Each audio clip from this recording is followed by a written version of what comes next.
Então, vamos lá.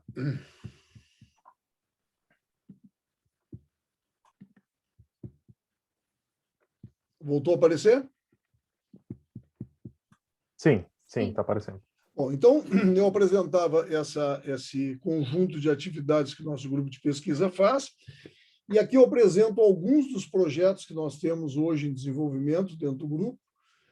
O maior projeto é um projeto de desenvolvimento de uma nova plataforma diagnóstica de tuberculose, em princípio tuberculose, mas também tuberculose e outras micobacterioses, é uma plataforma molecular, que o Marcos está diretamente envolvido no desenvolvimento, e essa plataforma está sendo desenvolvida com a Universidade Central da Flórida, nos Estados Unidos. Nós temos um outro projeto, que é um projeto de resistência a antibióticos no ecossistema costeiro, que o Marcos também está envolvido, que nós vamos fazer monitoramento e pesquisa de genes e micro-organismos de resistência no estuário da Lagoa. Também temos uma participação em análise de ensaios clínicos de fase 2 de uma nova vacina para a tuberculose, MTB-VAC, que recentemente aprovou o ensaio de fase 2B, que foi em criança, e essa análise está sendo feita em colaboração com a Universidade de Saragoça, na Espanha.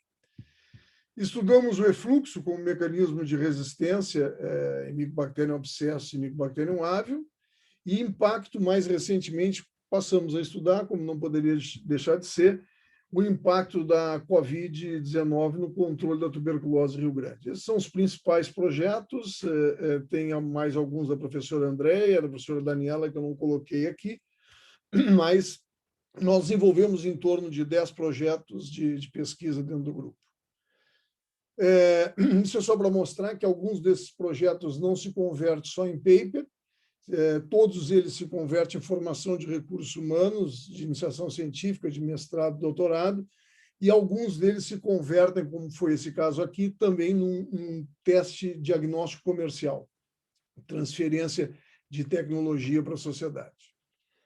Bom, então, vamos começar com falando propriamente do módulo.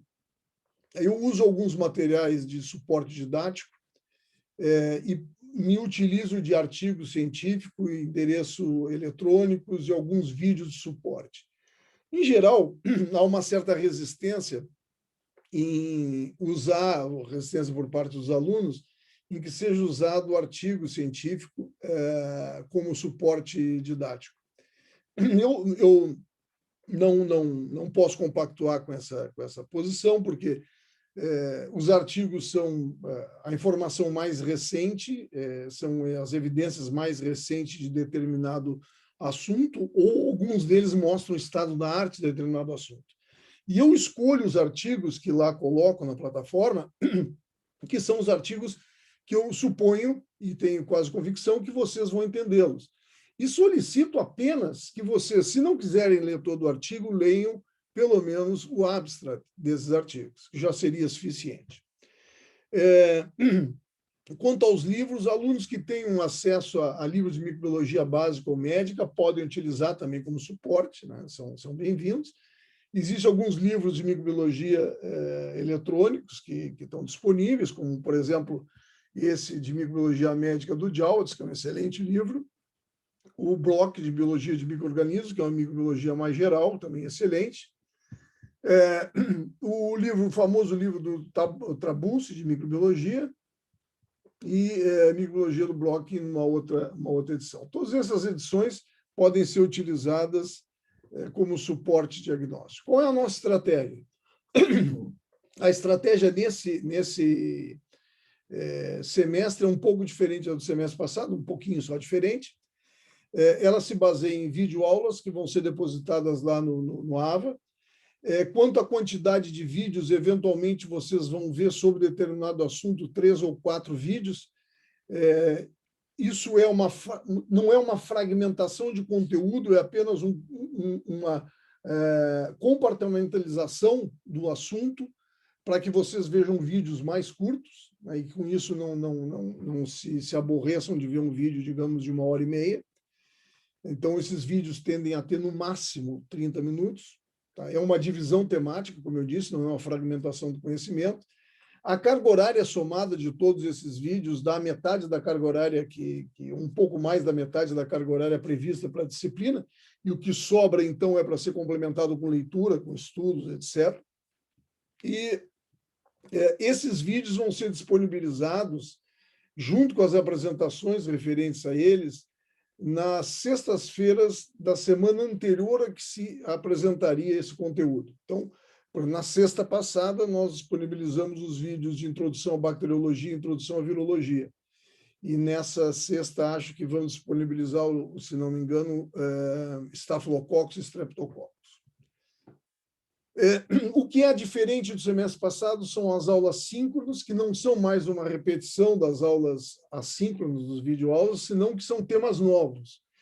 E são temas escolhidos para serem síncronos pela sua importância maior. Não que os outros temas não sejam importantes, mas pelo espaço de tempo que nós temos, de dias que nós temos disponíveis, alguns desses temas que nós consideramos chaves foram elencados como aulas síncronas. Então, volto a dizer a vocês, as aulas síncronas são temas distintos das videoaulas. Nós vamos fazer a gravação, como eu estou fazendo hoje. Lembrem sempre no início da aula, por favor, me ajudem a lembrar. Professor, não esqueça de gravar, porque eventualmente eu posso esquecer, é muito provável que eu venha esquecer. E a apresentação que está sendo feita junto com a videoaula também vai ser colocado isso vai ser colocado na semana em que se der aula. Então, por exemplo, nesta semana, na sexta-feira, além dos vídeos aula da semana que vem, eu colocarei também esse vídeo dessa aula.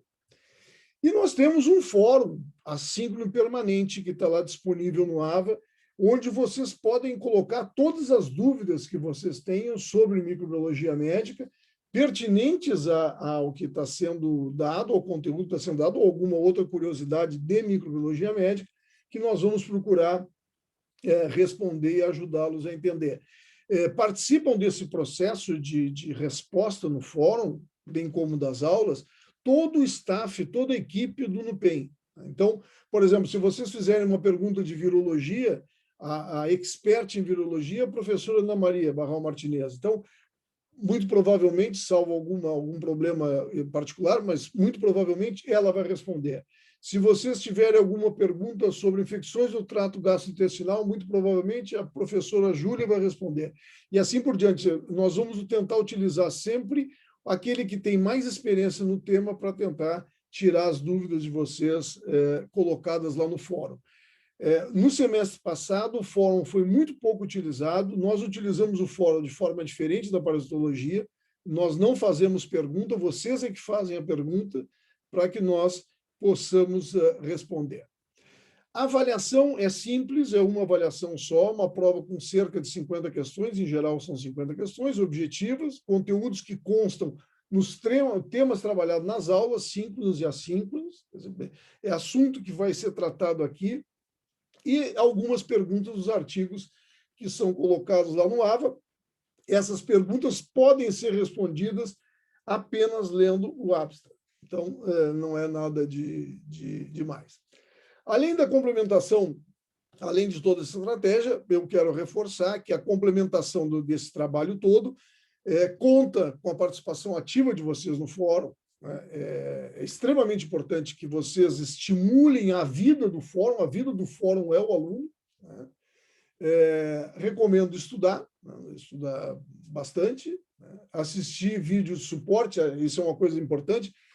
Os vídeos que são colocados como suporte do conhecimento do que foi trabalhado aqui, que estão colocados no AVA, são vídeos que foram buscados na rede, na internet, e que nós entendemos que são vídeos que podem auxiliar a compreensão do que está sendo trabalhado tanto na forma síncrona quanto na forma assíncrona.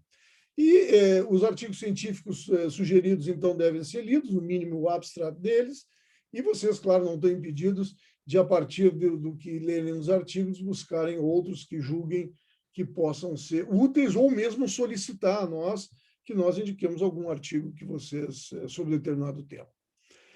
Antes de começar, então, o módulo de a introdução à bacteriologia, eu deixo aberto se alguém tem alguma pergunta para fazer, e eu estou aqui disponível para responder. Nenhuma pergunta? Então, entramos na introdução. Professor, Pois não. só a respeito do tempo para fazer a prova, já temos esse tempo ou vai depender da elaboração dela? Nós botamos um tempo. Quem é que está falando? Desculpa. É Thaisa.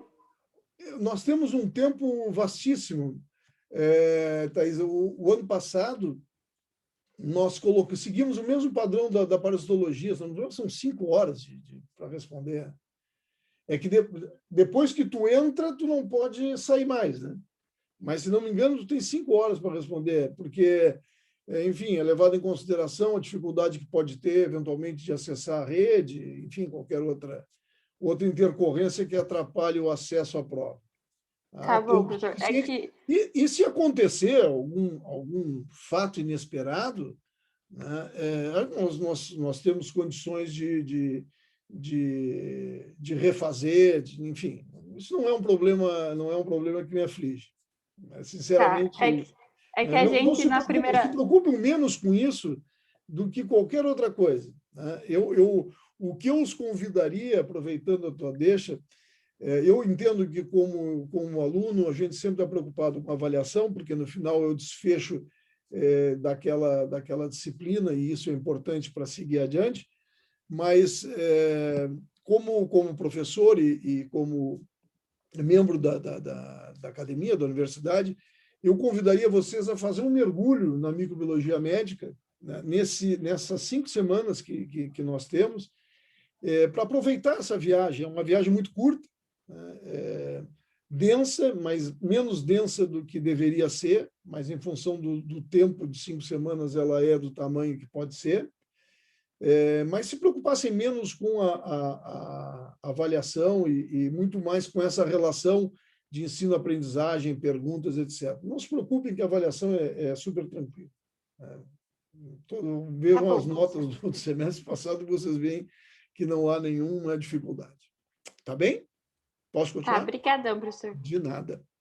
Introdução à bacteriologia. Então, antes de nós entrarmos propriamente nos micro-organismos e controle desses micro-organismos, né, através de antibiótico, biocida, depois falando de micro-organismos específicos e algumas doenças em particular, é preciso que apresentemos os 2 tipos de micro-organismos que vão ser trabalhados nesse módulo, né, nessa parte da AIP, que são as bactérias e os vírus. Então, hoje eu vou falar um pouco de algumas características das bactérias, e, na quinta-feira, a professora Ana Maria vai falar algumas características dos vírus. Então, vamos lá.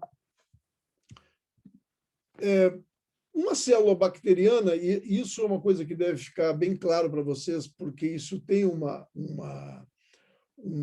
importância bastante grande. Uma célula bacteriana, e aqui eu apresento a célula bacteriana comparada com uma célula de animal, uma célula eucariota animal, uma célula eucariota vegetal. Simplesmente o que eu quero mostrar nessa figura é a simplicidade da estrutura de uma célula bacteriana. Essa simplicidade dá à bactéria o que ela tem de melhor. Quem saberia me dizer o que a bactéria tem de melhor para ela, né? Para a bactéria? Quem me ajudaria? Talvez a parede celular. Não. Sim, não. Plasmídio? Não. Eu quero um conceito. Não quero uma estrutura, quero um conceito. O que você acha, por exemplo, vocês acham que uma estrutura simples de uma célula confere a essa célula? Confere limitações, como ser vivo, claro, não há dúvida. Mas confere uma coisa extremamente importante, um conceito extremamente importante, que vocês vão trabalhar com eles a vida inteira. Mesmo partículas virais que não são organismos vivos, e por serem mais rudes, digamos assim, mais primitivos que as bactérias, também têm. É a plasticidade, a capacidade que tem de se adaptar a um ambiente novo, a capacidade que tem de superar obstáculos, a capacidade que tem de enfrentar adversidades. Essa é a grande característica, uma das grandes e talvez a maior característica que eu atribuiria à bactéria. tudo que nós vamos ver resultado desse princípio.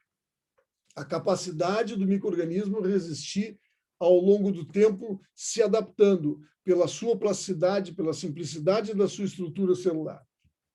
Estão de acordo?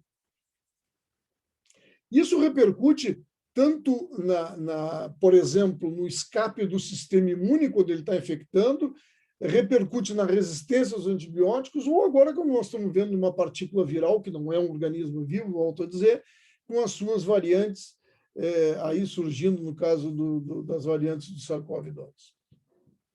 Então, eu vou fazer uma viagem do entorno da bactéria para o interior da bactéria. Então, eu vou começar falando do que está na volta, ou pode estar na volta da bactéria, até nós chegarmos no miolo da bactéria. Tá bem?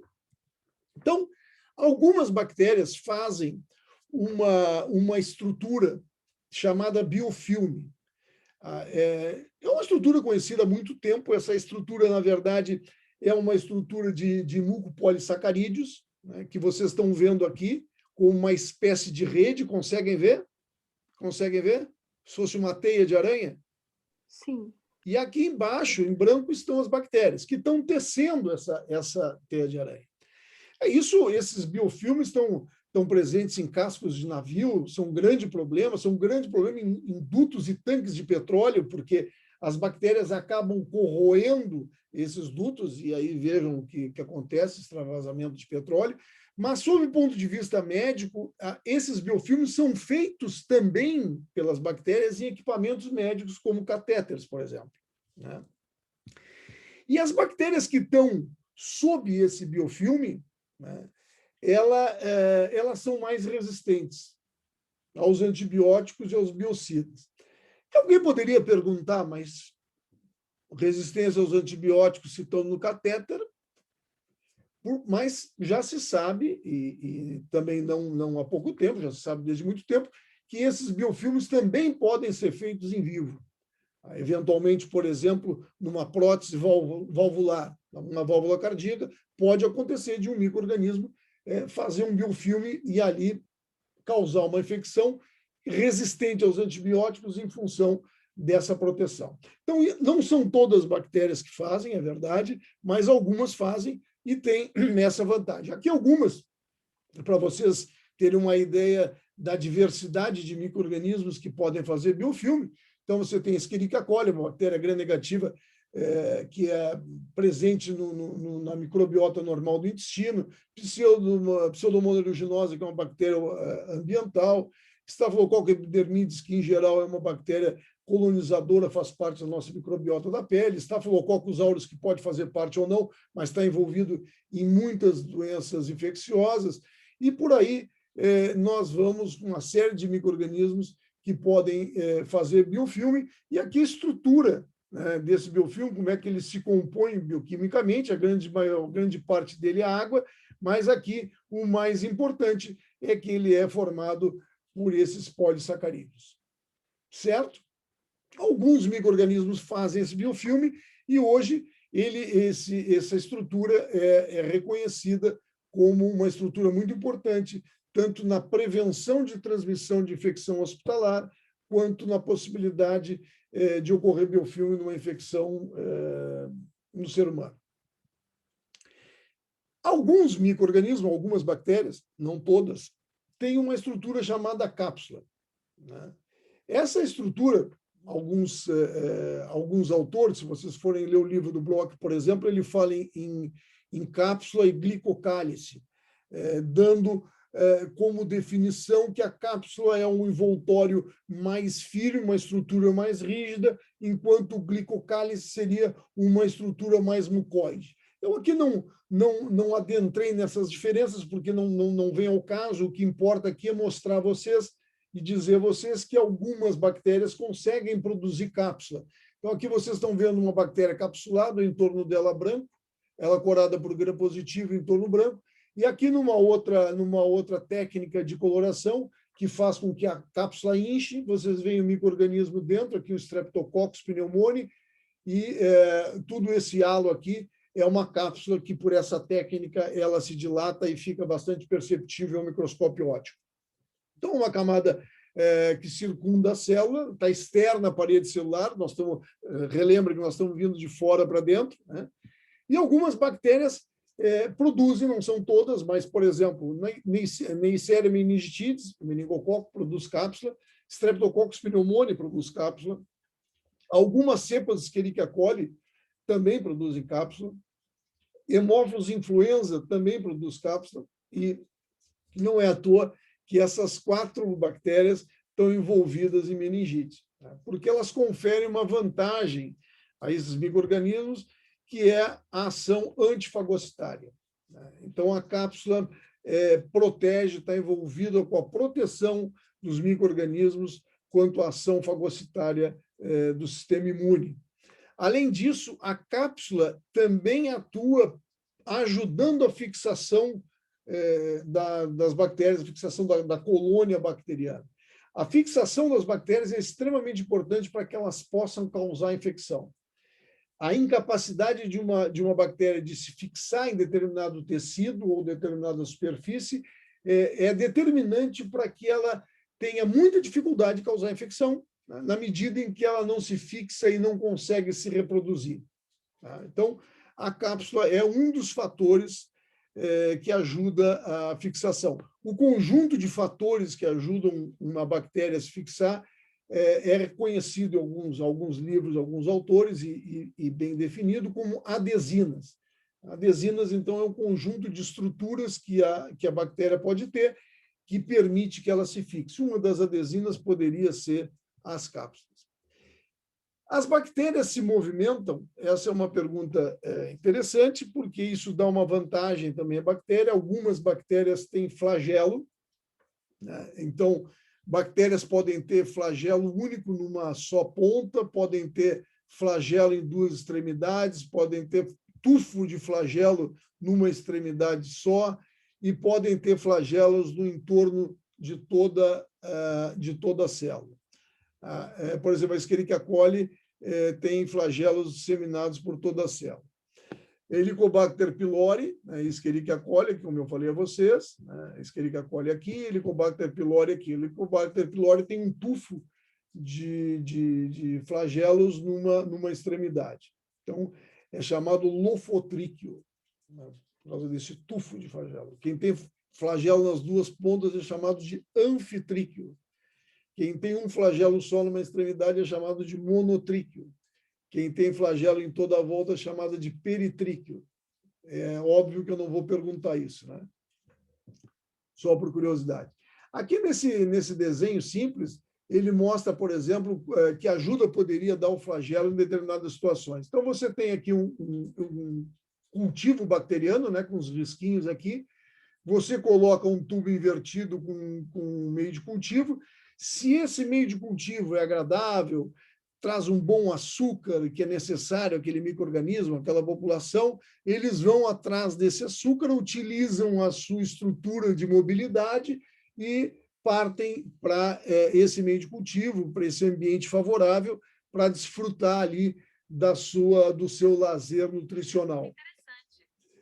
Entretanto, o contrário também pode acontecer. Se você colocar aqui um biocida, por exemplo, os micro-organismos utilizam essa mesma estrutura, ao contrário, ela gira mais ou menos como uma hélice de navio, e esses micro-organismos fogem desse ambiente desfavorável. Então, certamente, quem tem esses flagelos tem uma vantagem a mais.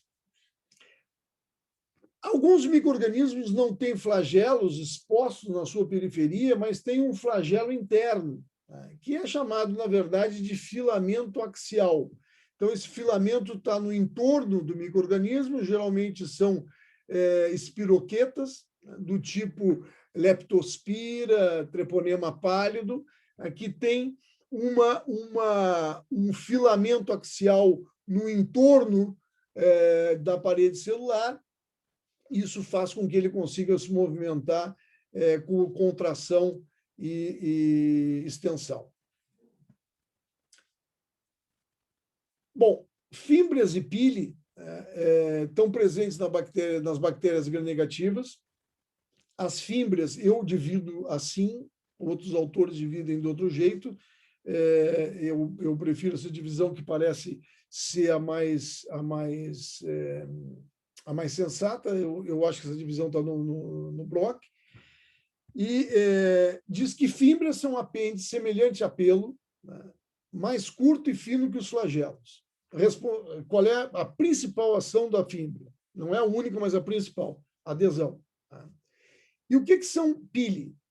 Pili são estruturas que unem células bacterianas. Diferente das fibras, que são várias e estão no entorno da bactéria e permite adesão, a pili é muito mais reduzida e tem uma função diferente. A função da pili é transferir DNA de uma célula bacteriana para outra. Como é que uma célula bacteriana transmite a sua informação genética? Ela transmite de forma vertical, né, a partir da sua multiplicação, a prole bacteriana, por dizer assim, carrega o genoma parental. Entretanto, também tem uma outra forma. Muitas bactérias, especialmente as bactérias gram-negativas, transferem DNA de forma horizontal entre populações bacterianas que não são prole, que não têm relação de multiplicação, e mesmo bactérias diferentes. Especialmente as bactérias gram-negativas têm essa capacidade de transferir DNA. Como é que é feito isso? Então, aqui uma microscopia eletrônica, vocês estão vendo um flagelo, que nós falamos lá atrás, que dá mobilidade, e as fibras no entorno da célula bacteriana. E aqui vocês estão vendo um pilo, são duas Escherichia coli próximas, que tem um pilos, né? No singular é pilos, no plural é pili, unindo as duas células bacterianas e transferindo plasmídio, que é um DNA extra-cromossômico, que nós vamos ver mais adiante, transferindo esse plasmídio de uma bactéria para outra. A importância está clara, né? Você transmite de forma horizontal informações genéticas para as bactérias que estão ao seu redor, e essas informações genéticas podem ser relacionadas a maior virulência e, particularmente, pode ser relacionado à resistência aos antibióticos. Já chegamos, então, na parede celular. As bactérias têm essa estrutura que as nossas células, as células do animal não têm, a célula humana não tem. É uma estrutura semi-rígida, né, que ela é responsável pela forma, sim, da bactéria, mas é o que menos é importante nisso. Ela protege a membrana celular, a membrana plasmática, né, e protege o que está no interior da célula. E como é que ela protege isso? Ela previne a ruptura da célula. As células sem parede celular, as células que têm que ter parede celular, tem algumas bactérias que não têm, mas a maioria tem parede celular. Essas bactérias, quando perdem a parede celular, tendem a se romper pela pressão, a diferença de pressão osmótica do interior, a alta pressão osmótica no interior da célula bacteriana em relação ao exterior. Então, a parede celular tem essa capacidade de proteger a célula bacteriana, protege a membrana, protege o que está no interior, mas protege especialmente da pressão osmótica. E o grande achado, evidentemente, é que se há uma estrutura celular que está ausente na célula humana e está presente na célula bacteriana, nós temos aí um alvo seletivo. Tá?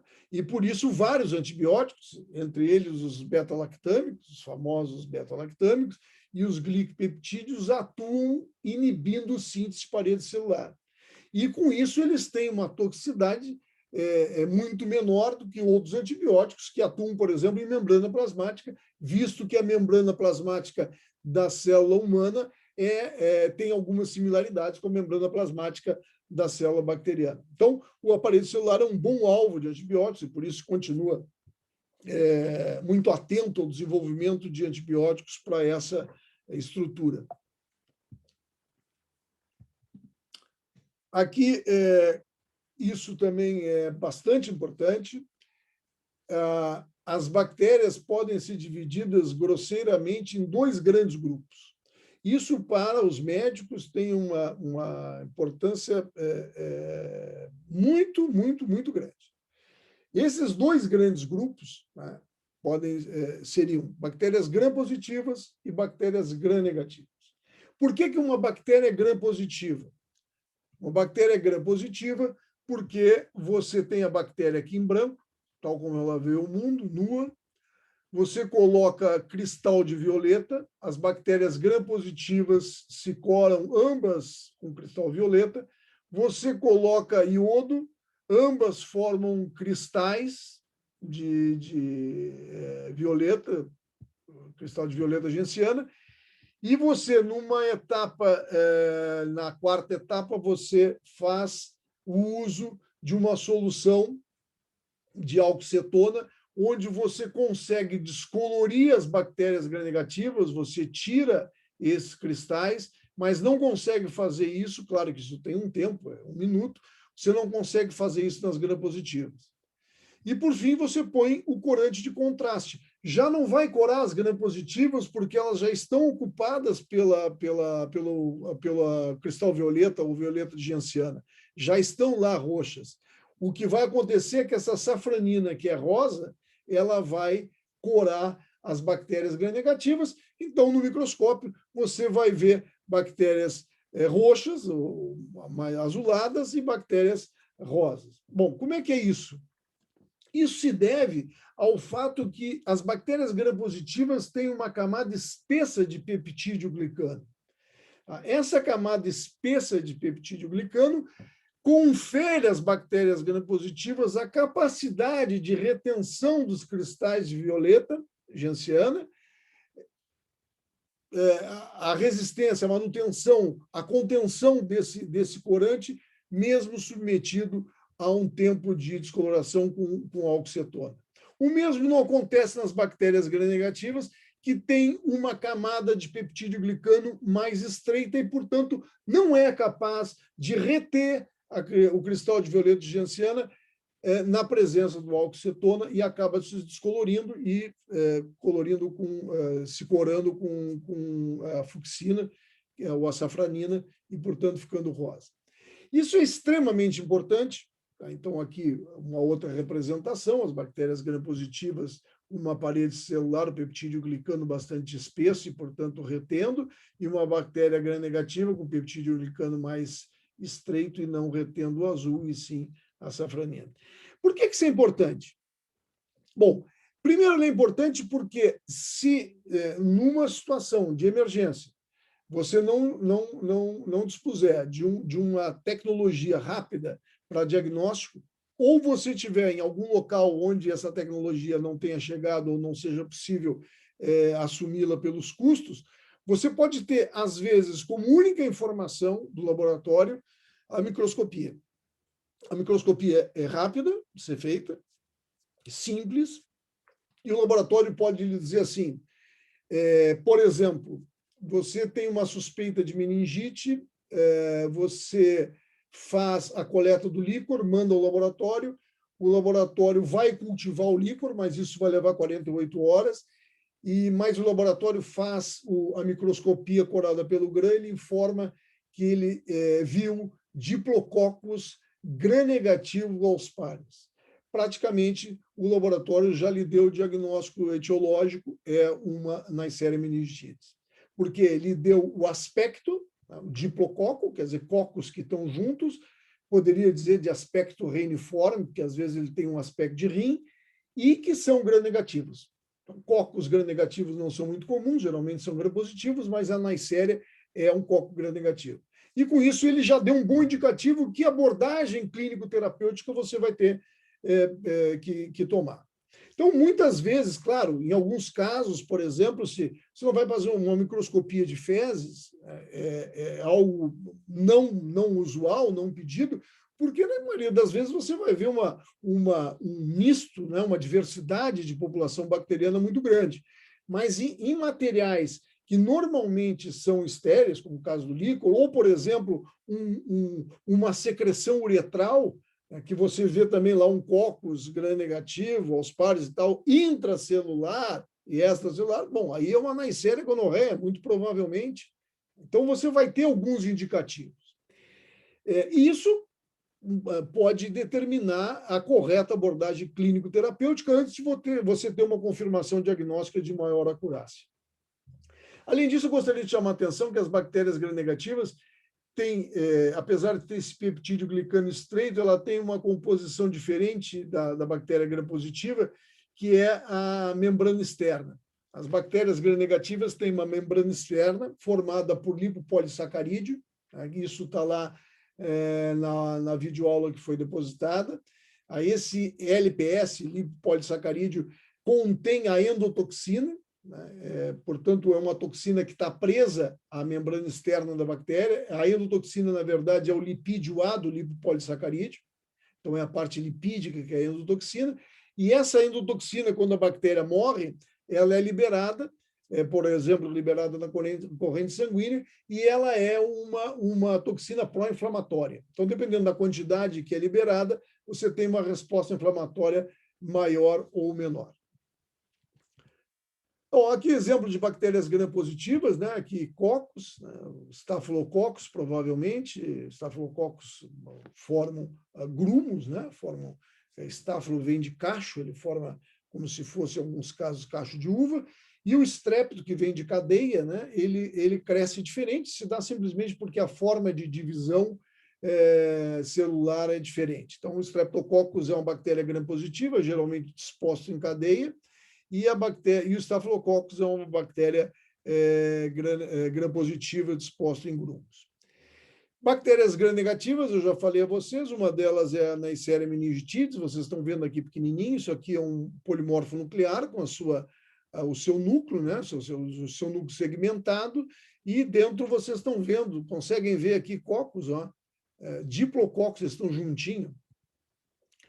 E alguns, se vocês olharem bem de pertinho, vocês vão ver que alguns, esses aqui principalmente, têm um aspecto reniforme, um aspecto de rim. E aqui são bacilos gram-negativos. A maioria dos bacilos são gram-negativos, mas não todos. Por exemplo, Clostridium é um bacilo gram-positivo, e a maioria dos cocos são gram-positivos. Não todos, a Neisseria é um coco gram-negativo. Além desse grande grupo de bactérias gram-positivas e gram-negativas, onde tem a grande maioria das bactérias que são patógenas para o ser humano, você tem algumas outras bactérias que têm ou parede celular atípica ou não tem parede. O caso do micoplasma, por exemplo, o micoplasma não tem parede. Então, já é sabido que para você tratar alguém com uma infecção por micoplasma, você não vai utilizar beta-lactâmico, porque não vai adiantar nada. Ele não tem parede celular, ele não tem o alvo, o beta-lactâmico não vai ter função nenhuma, nenhum glicopeptídeo, nada que atue na parede. Os micoplasmas não têm parede, mas têm uma estrutura de membrana distinta, uma estrutura química de membrana distinta, que dá a eles a proteção daquela pressão osmótica que eu falei antes, lá que a parede confere às demais bactérias. E o Mycobacterium, onde está esse é um gênero, o Mycobacterium, aqui está o Mycobacterium lepre, Mycobacterium tuberculosis, eles têm uma parede celular atípica. Apesar do Mycobacterium tuberculosis ter características de bactérias, filogeneticamente ele é um gram-positivo, ele não se cora pelo método de Gram, porque ele tem uma parede muito rica em ácidos graxos de cadeia longa, é uma parede gorda, uma parede graxa. E essa parede dá a ele confere a ele algumas propriedades muito importantes para a vida do Mycobacterium e confere a ele também resistência à coloração pelo método de Gram. Então, o Mycobacterium é corado por outra técnica, pode ser a quínio ou Zionilce, mais conhecida a Zionilce, que explora a capacidade da parede de resistir a um outro tipo de descoloração que nós vamos ver quando falar de Mycobacterium. Membrana plasmática, bom, eu vou bem de hora. Membrana plasmática tem alguma similaridade com a membrana plasmática da célula humana. Ela forma também uma barreira seletiva, ela faz permeabilidade seletiva. Alguns nutrientes são necessários entrar dentro da célula e atravessam essa membrana, seja por difusão passiva ou transporte ativo. Outras substâncias são necessárias que sejam exportadas, catabólitos do metabolismo celular bacteriano, e tudo isso é feito através da membrana plasmática. Então, a membrana plasmática pode atuar fazendo influxo de substâncias ou fazendo efluxo. Eu citei lá a você, só por curiosidade, o efluxo é um mecanismo que também está relacionado à resistência aos antibióticos, e é o que a gente estuda, que o efluxo, na verdade, é a expulsão dos antibióticos por uma proteína transportadora de membrana. A membrana plasmática bacteriana tem algumas características que não estão, ou que não são fundamentais, pelo menos na membrana plasmática humana. É na membrana plasmática bacteriana que se faz a digestão de muitos nutrientes. Então, muitas enzimas digestivas de açúcares, aminoácidos, estão presentes na membrana plasmática bacteriana. E a geração de energia, que na célula humana é feita na mitocôndria, na bactéria é feita na membrana. Então, aqui estão as citocromo-oxidases, as redutases, toda aquela cadeia de respiração e geração de energia estão na membrana plasmática. A membrana plasmática é também um alvo de antibióticos, entretanto, pela sua similaridade com a membrana plasmática do ser humano, ela tem uma toxicidade maior, por exemplo, do que as que atuam na parede celular. Nós vamos ver isso lá depois em antibióticos. Os ribossomos bacterianos não estão numa estrutura como estão na célula humana, não estão no retículo endoplasmático rugoso, eles estão dispersos no citoplasma. Mas eles têm a mesma função, eles têm ali enzimas ribossomais, que não são as mesmas enzimas ribossomais das nossas células, portanto, aí é outro alvo, a síntese de proteína, inibindo a ação de algumas enzimas ribossomais, é também um alvo de antibióticos, porque as enzimas são relativamente diferentes das enzimas do nosso ribossomo. Por que eu disse relativamente? Porque algumas enzimas que fazem síntese de proteína na mitocôndria são similares a algumas enzimas ribossomais bacterianas, porque, como vocês sabem, a mitocôndria tem a sua origem num procariota. Finalmente, chegando já na parte final, essa aqui é para mostrar uma forma de resistência própria de algumas bactérias, por exemplo, Clostridium tetani, Clostridium botulinum, que é a formação de esporos. Então, a célula aqui em estado vegetativo, uma célula normal, se multiplicando, se dividindo, população bacteriana crescendo. Aí ela é submetida a um estresse. Um estresse de temperatura, um estresse de pH, um estresse de oxigênio, uma redução de oxigênio, um estresse de presença de condições adversas de uma maneira geral. E ela começa a fazer uma forma de resistência. Ela forma um pré-esporo, ela vai consolidando esse esporo, vai formando, agrupando cálcio ao redor e outras substâncias ao redor do esporo, até que ele fica maturado, ocorre a lise bacteriana e ela fica, essa estrutura, o esporo fica esperando uma oportunidade que lhe seja favorável para voltar ao ciclo germinativo, ciclo vegetativo. Um dos desafios da esterilização de equipamentos e soluções na área da saúde é eliminar esporos. Então, o autoclave, a autoclavação, por exemplo, é uma ação física de controle de micro-organismos que elimina esporos. Existem alguns compostos, alguns biocidas que são esporicidas, mas muitos dos biocidas utilizados não são capazes de eliminar esporos. Então, o que nós temos aqui nesse resumo? A célula bacteriana é uma célula simples, por isso o seu maior conceito é a fácil adaptação. Biofilme pode conferir resistência aos micro-organismos, resistência aos antibióticos e biocida, e também fornecer a característica de adesão, a necessária propriedade de adesão. A cápsula tem ação antifagocitária, portanto, as bactérias capsuladas são mais resistentes que as não capsuladas, e, além disso, a cápsula também colabora para a adesão bacteriana. O flagelo e o filamento axial, que não está aqui, estão relacionados ao movimento do micro-organismo. As fibras são outra estrutura que também são responsáveis por adesão. Pilos é uma estrutura para transferência genética, particularmente transferindo plasmídio.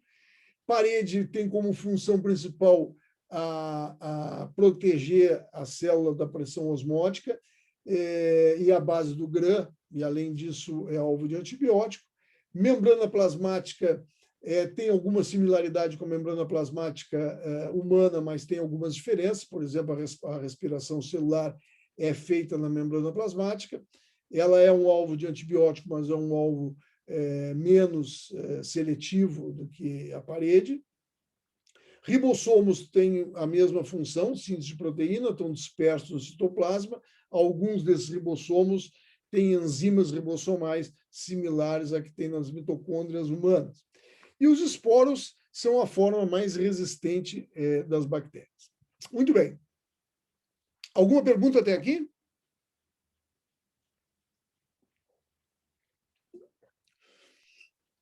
Fique à vontade. Professor? Pois não. Os esporos são uma forma da bactéria ou eles são uma estrutura que vão se produzir? Não sei. Ficou meio vago para mim. Eles são uma estrutura de resistência bacteriana. Quando você tem um esporo, na verdade, você tem uma estrutura bacteriana de baixíssima atividade metabólica e altamente resistente à ação de intempéries qualquer, de biocida, de pH, do que seja. É uma forma de resistência. Poucas bactérias têm, não são muitas bactérias que têm, não. Então eles... Pois não. Pode falar, professor. Não, eu esqueci de dizer que os esporos bacterianos são conhecidos como endosporos, porque, diferente dos esporos, por exemplo, de alguns fungos, eles não são jogados, na verdade, são formados no interior da célula bacteriana. Ao terminar a maturação do esporo, não tem mais célula, tem só esporo.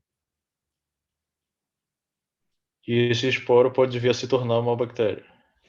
Não, esse esporo é a bactéria, é a forma de resistência da bactéria. O que esse esporo pode vir a se tornar é uma forma vegetativa dessa bactéria, uma forma que se multiplica. Tá bem. Obrigado, professor. De nada. Fisiologia e genética bacteriana. Aqui eu quero mostrar a vocês que as bactérias são muito diversas. Por exemplo, em relação ao oxigênio, tem bactérias que só conseguem sobreviver na presença de oxigênio. Mycobacterium tuberculose é um aeróbio estrito. Anaeróbio, outras bactérias só conseguem sobreviver em condição de total ausência de oxigênio, são os anaeróbios estritos, e algumas outras bactérias, muitas que são patógenas do ser humano, elas conseguem viver tanto em presença de oxigênio quanto ausência. Obviamente, essas bactérias têm uma vantagem, porque elas conseguem sobreviver em diferentes ambientes, tanto em alta ou baixa concentração de oxigênio. Então, basicamente, nós poderíamos dizer que nós temos 4 tipos. Bactérias que exigem a presença de oxigênio, alta concentração de oxigênio, bactérias que exigem ausência total de oxigênio, bactérias que podem crescer em presença ou ausência de oxigênio, preferencialmente são aeróbios, né? Mas outros são anaeróbios aerotolerantes, podem crescer na ausência de oxigênio. Eu diria que tanto aeróbio facultativo como anaeróbio aerotolerantes poderiam ser na mesma classificação, só que esse aqui tem preferência para crescer em baixa concentração e esse tem preferência para crescer em alta, mas os dois crescem nas duas. E o quarto grupo é o microaerófilo. Ele necessita oxigênio, mas numa tensão baixa de oxigênio. Então, essa é a classificação que eu falei quanto ao oxigênio, e essa aqui é quanto à temperatura. Aqui tem uma história que eu gosto muito de contar, porque eu acho muito, muito legal. O Marcos deve saber já há muito tempo, e melhor do que eu, que as bactérias que nos infectam ou que nos colonizam, elas são bactérias mesófilas. O que é isso? São bactérias que vivem aí na faixa dos 20 aos 42 graus, mais ou menos. Né? Então, nessa faixa de temperatura do ser humano, que não faz 42, mas aí em 39, 38, é onde vivem as bactérias que nos infectam. Então, elas são chamadas mesófilas. Mas é importante que se diga que existem bactérias que crescem abaixo de 0 graus, assim como existem bactérias que crescem acima de 120 graus. E a curiosidade que eu queria trazer a vocês é que vocês, não sei se já fizeram bioquímica, já devem ter visto PCR. PCR é uma técnica extensamente utilizada no laboratório que se faz a multiplicação de fragmentos de DNA. Para que isso ocorra, é preciso que você coloque na reação uma enzima que faça essa duplicação do DNA. Essa enzima chama-se DNA polimerase. Quando se começou a fazer PCR, lá na final da década de 70, portanto, já estamos falando aí de quase 50 anos, se utilizava DNA polimerasa de Escherichia coli. Então, naquela reação, para que ocorresse a amplificação das cadeias, das fitas de DNA, era necessário botar DNA polimerase, e a DNA polimerase utilizada era de Escherichia coli. Muito bem. Essa DNA polimerase de Escherichia coli, ela, no processo de amplificação dos fragmentos de DNA, tem uma etapa que é desnaturação, que você tem que separar as fitas de DNA para que a enzima entre, anele e consiga fazer a duplicação. A separação das fitas exigia uma temperatura em torno de 100 graus. A 100 graus, as enzimas e proteínas se desnaturam. Então, a cada ciclo, por exemplo, de 45 vezes, então a cada 2 minutos e meio, alguém tinha que colocar uma determinada quantidade, 0,5 microlitros de DNA polimerase para que a reação se fizesse. Claro, quem fazia isso era o mais moço do laboratório, que é quem estava aprendendo e que tinha essa paciência. Geralmente, muitas vezes acontecia erro, porque a repetição e a pipetagem em pequenos volumes é propenso a isso, e até que alguém teve a luminosa ideia de que se há vida nessa temperatura aqui, há DNA polimerase. Né? Se tem bactéria vivendo aqui, há DNA polimerase. Então, a DNA polimerase que se utiliza atualmente, ela é obtida, o seu molde foi obtido aqui, claro que ela é produzida hoje por Escherichia coli, mas o seu molde, o seu gene foi retirado de uma bactéria que vivia num ambiente extremo, né, de alta temperatura. Quando a gente fala em crescimento de população microbiana, quando a gente fala em crescimento bacteriano, nós estamos falando sempre em população. Aliás, eu queria que vocês tivessem sempre isso em mente. Não existe bactéria isolada, não existe uma célula bacteriana. Existe população bacteriana. Então, alguns autores, para caracterizar bem esse fato, de que há um conjunto de células bacterianas e nunca uma célula isolada, eles dizem que essa população bacteriana forma um verdadeiro tecido. Um tecido já atribui um compromisso de complexidade, de troca, de uma série de relações entre as células que ocorrem também numa população bacteriana. Então, quando nós falamos em crescimento populacional, é porque uma bactéria aumenta até o tamanho de 2, se corta e essa população vai aumentando. E aqui é uma escala de tempo. Você, por exemplo, partindo de uma célula bacteriana no ponto zero, você se estima que se a bactéria se divide a cada 20, 30 minutos, você vai ter um número gigantesco de 1 milhão ao final de 120 minutos. Ao final de 10 horas. Certo?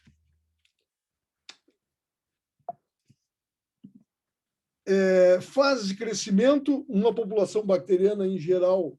Claro que na vida, né, quando a bactéria está infectando, ela não tem as fases tão bem definidas, mas algumas fases ela tem e são importantes. Por exemplo, quando uma população bacteriana infecta um determinado organismo, humano, animal, outro animal, ela tem uma fase de preparação. Entra aquele inóculo bacteriano e ele tem uma fase lag. É uma fase tipo assim, vamos nos organizar, vamos nos preparar para o ataque. Então, tem um período que varia de espécie para espécie, que essa população bacteriana cresce muito pouco, se é que cresce. Depois ela entra na fase logarítmica, na fase exponencial, em que a população bacteriana cresce de forma vertiginosa, de forma exponencial. E é nessa fase aqui, na fase exponencial, que tem a maior atividade metabólica, porque é a fase de crescimento da população. E é nessa fase que crescem, que atuam a maioria dos antibióticos. Por quê? Porque é nessa fase que estão expostas a maioria dos alvos bacterianos. E depois tem uma fase estacionária, em que há um equilíbrio entre parte da população que morre e parte da população que nasce. Isso é mais ou menos feito em laboratório, e já é mais um estágio de laboratório. Depois você tem a fase de morte bacteriana ou declínio da população bacteriana, que é o que se espera de uma infecção, quando você trata ela com antibiótico e o indivíduo ajuda com o seu sistema imune competente. Para finalizar, então, genética bacteriana, a bactéria tem um cromossomo disperso, né? Esse cromossomo está super enrolado, né? Ele é um cromossomo longo, mas ele está absolutamente num supercoide, como se chama, absolutamente enrolado, o que depende para que esse cromossomo se enrole ou se desenrole, né? Porque em alguns momentos ele tem que se desenrolar. Quando é que ele tem que se desenrolar? Quando a bactéria vai se duplicar. Por que ele tem que se desenrolar? Porque a DNA polimerase tem que entrar no meio para duplicar, né? Então, tanto enrolar quanto desenrolar, ele depende de umas enzimas, topoisomerase, DNA girase, que são alvos de antibióticos, por exemplo, fluoroquinolona. As fluoroquinolonas atuam em cima das enzimas que são responsáveis pelo relaxamento do cromossomo bacteriano. Bom, esse cromossomo, então, aqui uma microscopia fotografia de microscopia eletrônica, mostrando um cromossomo relaxado e um cromossomo super enrolado. O fluxo de informação gênica da bactéria é exatamente igual ao do ser humano. Você tem uma duplicação do DNA, que é a replicação. A partir desse molde, você tem uma transcrição, formação do RNA mensageiro. E, a partir desse RNA mensageiro, você tem uma tradução em nível de ribossomo. Nas enzimas ribossomais é o mesmo fluxo de informação gênica que tem em qualquer célula. As mutações e deleções que ocorrem na duplicação do DNA fazem parte da evolução, né? As alterações genéticas oriundas dessas mutações e deleções fazem parte da evolução da bactéria, ou evolução de uma determinada população bacteriana. E aqui não se fala em evolução, a não ser no sentido literal da palavra, quer dizer, evolui para um outro estágio, né? Adianta um outro estágio. E esse estágio, essa nova construção bacteriana poderá ser favorável ou não. Se for desfavorável, ela tende a desaparecer. Se for favorável, ela tende a persistir. Isso acontece também nas partículas virais, como vocês estão vendo agora com o SARS-CoV-2. Tá? Então, aqui, por exemplo, um exemplo de inserção. A DNA polimerase vem lendo, e inserta um par de base, né, um GC que não tinha. Isso tudo vai alterar, a partir daí, os tripletes de base. E, alterando os tripletes, você muito provavelmente vai alterar a sequência de aminoácidos de determinada enzima ou determinada proteína. E, ao alterar a estrutura de uma determinada enzima, você pode alterar a conformação dessa enzima, e isso determinar a bactéria, por exemplo, resistência aos antibióticos. O mesmo pode acontecer com deleção. A bactéria, a DNA polimerase, vem lendo e pula um determinado pedaço do DNA, não há reparo, nesse caso, e formam-se, então, novos tripletes. A partir daí, se esses tripletes configuram uma enzima viável, ativa, e essa enzima oferece vantagem para a bactéria, essa alteração vai persistir. Existe, inclusive, alguns autores que falam que deveria se falar muito mais em genes de resistência do que bactérias resistentes, porque eles atribuem a importância do monitoramento dos genes muito maior que a do organismo em si. As bactérias têm DNA extracromossômico, isso é extremamente importante, eu já falei nos plasmídios, né? E agora eu vou falar neles e no bacteriófago. O plasmídio é um DNA circular extracromossômico, tá? Portanto, ele não está no cromossomo, ele está fora, e ele pode ser transferido por via horizontal, por meio da pile. Ele é dito em quase todos os livros que é não essencial para a vida da bactéria, eu acho isso muito poético, mas pouco verdadeiro, porque ele não será essencial à vida da bactéria desde que não haja uma adversidade para a qual ele protege a bactéria. Exemplo, resistência a antibiótico. Se houver nesse plasmídio um gene que confira resistência ao antibiótico onde está aquela bactéria, ele é essencial, né? É a presença dele que vai garantir a vida bacteriana. Ele pode carregar genes de resistência aos antibióticos, e esse é um dos grandes problemas, e pode ser transferido de uma bactéria para outra. E o que vai acontecendo ao longo do processo evolutivo é que alguns desses plasmídios vão juntando genes de resistência a uma série de antibióticos. Então, são plasmídios que conferem resistência não a só uma família de antibióticos, senão um conjunto de famílias. Portanto, ao transferir esse plasmídio, você confere a uma bactéria que pode ser sensível, totalmente sensível aos antibióticos, você pode conferir a essa nova bactéria uma característica de multiresistência aos antibióticos. Esse é o grande desafio que os plasmídios impõem ao controle da resistência bacteriana.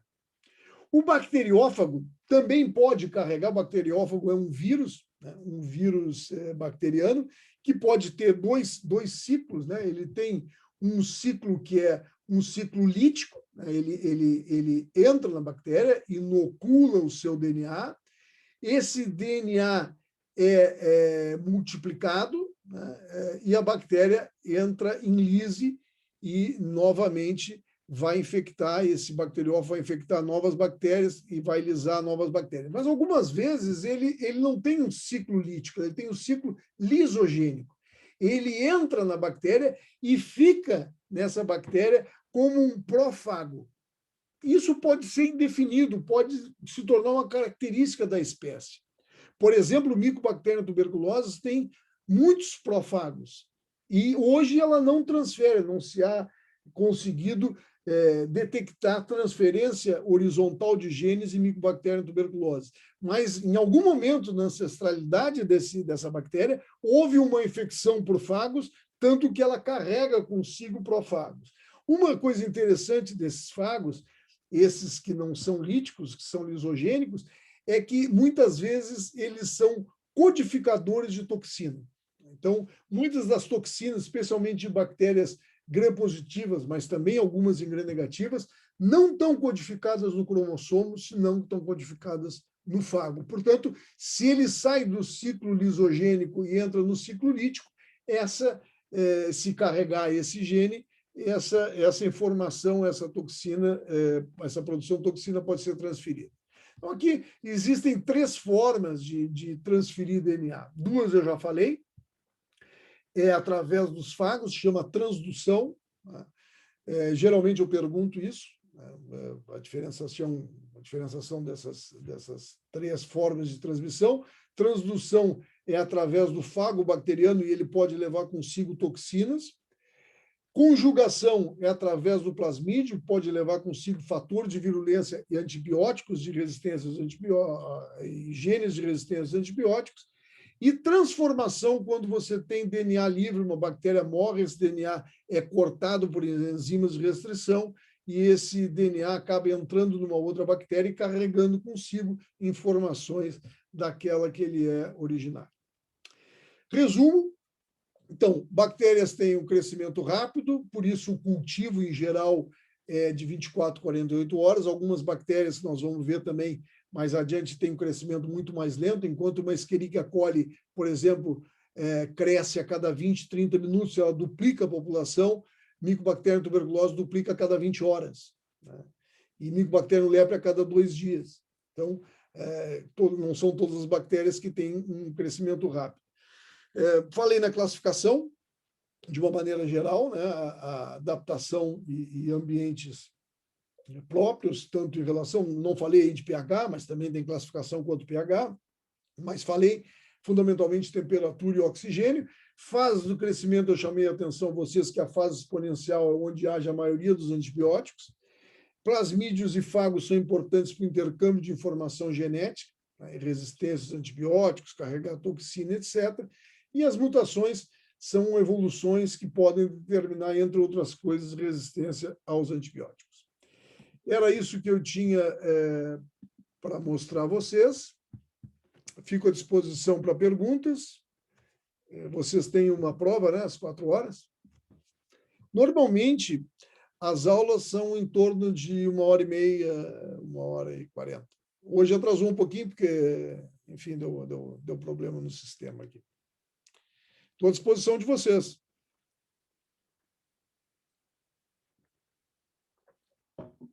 Ninguém tem nenhuma pergunta? Eu tenho. Posso? Marcos. Só um comentário. Não, fantástica aula, Pedro. Obrigado. A termos aquáticos é a que se usa agora, né, para fazer as PCRs, né? Uhum. Eles têm até a termos termópilos também, que não é tão popular quanto a termos aquáticos mesmo. Eu só fiquei em dúvida ali, mais dúvida pessoal, enfim, os métodos de replicação desse DNA de uma célula bacteriana para outra. Você falou em transdução, a replicação, são 3, né? Não, transdução, que é o fago. Né? Mediado por vírus, né? Mediado por vírus, bacteriófago. Tá. O vírus infecta uma bactéria e ele depois reinfecta e retransmite isso. Ele pode ter 2 caminhos. Ele infecta a bactéria e ele tem 2 caminhos. Ou ele tem um ciclo lítico, que é simplesmente ele passa informação à bactéria para se reproduzir mais vírus e estourar a bactéria, matar a bactéria, infectar outras células e seguir o seu rumo. E a tua pergunta é excelente, porque me dá a oportunidade de dizer a vocês que fagoterapia é uma estratégia que vem sendo buscada como alternativa aos antibióticos, porque se fago pode matar, né? Ele infecta e mata, infecta e mata, ele seria uma alternativa. Não é uma alternativa nova, não é uma coisa que tenha sido descoberto nos últimos anos, os russos trabalham com isso desde o início do século XX, mas é uma alternativa que vem sendo estudada, tem algumas limitações, desde a formulação, a forma farmacêutica para colocar um fago até a seleção de bactérias resistentes em função do receptor e tal. Mas a fagoterapia tem sido uma dos caminhos que tem sido buscados justamente baseado nessa capacidade que tem o bacteriófago de infectar uma bactéria e determinar a sua multiplicação e, com isso, matar a bactéria. A outra forma é o ciclo lisogênico. O fago entra e se acomoda o seu DNA no DNA bacteriano, no cromossomo bacteriano. E fica ali no estágio de prófago. Só que ele não se reproduz mais, a maioria das vezes não se reproduz mais, mas ele codifica alguma coisa que passa a fazer parte da vida bacteriana, porque quando a bactéria fizer a leitura com a sua RNA polimerase, fizer a transcrição, ela vai fazer a transcrição desse DNA também. E se esse DNA codifica um gene que produz toxina, essa bactéria passará a produzir toxina. É o que se usa para produção de... Oi? É o que se usa para produção de terapias mediadas por bactéria também, né? Eles inserem um trecho de DNA dentro de uma bactéria e fazem ela produzir aquele subproduto que é desejável. Sim, né? Os plasmídios são ferramentas de biotecnologia extremamente importantes. Eles são os carreadores daquilo que tu quer modificar numa bactéria, né? É a forma mais fácil de introduzir uma informação em termos de biotecnologia, introduzir uma informação, ou em termos de pesquisa, se tu quiser, por exemplo, estudar sobre a expressão de um gene, você coloca plasmídeos, vai ter ali uns 12, 10 plasmídeos, você vai ter 12, 10 cópias a mais do gene, você vai ter mais expressão daquela proteína, enfim. E a transformação é a menos comum, mas ela é oriunda da morte bacteriana e a restrição desse DNA através de enzimas de restrição, e algumas vezes, em espécies muito próximas filogeneticamente, pode um DNA desses entrar, um DNA livre entrar na bactéria e levar consigo também uma informação genética ao ser incorporado no cromossomo. Excelente. Muito obrigado pela pergunta. Obrigado. Mais alguém? Pois bem, gente, se não há mais perguntas, desejo a vocês uma boa prova. Quinta-feira, a professora Ana Maria vai estar aqui para falar com você sobre virologia. E semana que vem, eu volto no dia 6 para falar de diagnóstico, né, laboratorial, e no dia 8 para falar de antimicrobiano. Eu acho que é isso que está previsto. Júlia, alguma pergunta? Algum comentário? Não, queria só dar boas-vindas a todos os alunos, né? E até me disponibilizar. Hoje eu entrei no encontro porque as minhas aulas vão ser todas assíncronas, vão ser postados vídeos. Então, se vocês tiverem qualquer dúvida, qualquer contato, podem me chamar ou pelo AVA ou pelo e-mail, que a gente pode discutir, né, as dúvidas de vocês referente às aulas. Então, né, que tenham um bom semestre, né, que seja muito proveitoso para todos. Só uma pergunta, a próxima aula tua, Pedro, é nesse mesmo link? É o link da sala? Ou não, pois não link consegui fazer isso ainda, tio. Eu mando outro link sempre. Ah, beleza, tranquilo. Não consegui ainda. Eu tenho algumas limitações que aos poucos eu vou superando-as. Faz parte, todos nós. Eu vou superando, tá se acostumando. Mas uma coisa que não me assusta, porque, enfim, eu acho interessante. Nós usamos agora o WebConf, e eu acho uma plataforma muito ruim, mas no final fui aprendendo várias coisas, a plataforma não é tão ruim assim. Eu descobri que eu sou muito pior que a plataforma. Bom, então, uma boa tarde para vocês. Obrigado pela companhia, uma boa prova para os alunos que tem agora. E não esqueçam, usar os fóruns de forma absolutamente livre, intensa, para que a gente possa ajudá-los. O que eu vou fazer, quero só terminar dizendo isso, é direcionar as questões do fórum para o especialista. A gente tem a vantagem de ter um grupo bastante grande na microbiologia, um extenso time de especialistas diversos. Então, as perguntas de vocês vão ser encaminhadas sempre para aquele que possa responder ou aqueles que possam responder da melhor maneira possível. Tá bom? Um prazer nos encontrado aqui. Até boa tarde para todos. Obrigada. Até mais, prof. Quer falar alguma coisa? Prof. Oi. Só agradecer mesmo, só agradecer. Tchau, tchau, professores. Tchau, Leonardo, boa prova. Tchau, tchau. Tchau, Quem falou? Tchau, obrigado, boa tarde. Boa tarde. Eu achei que alguém tinha perguntado alguma coisa, mas não.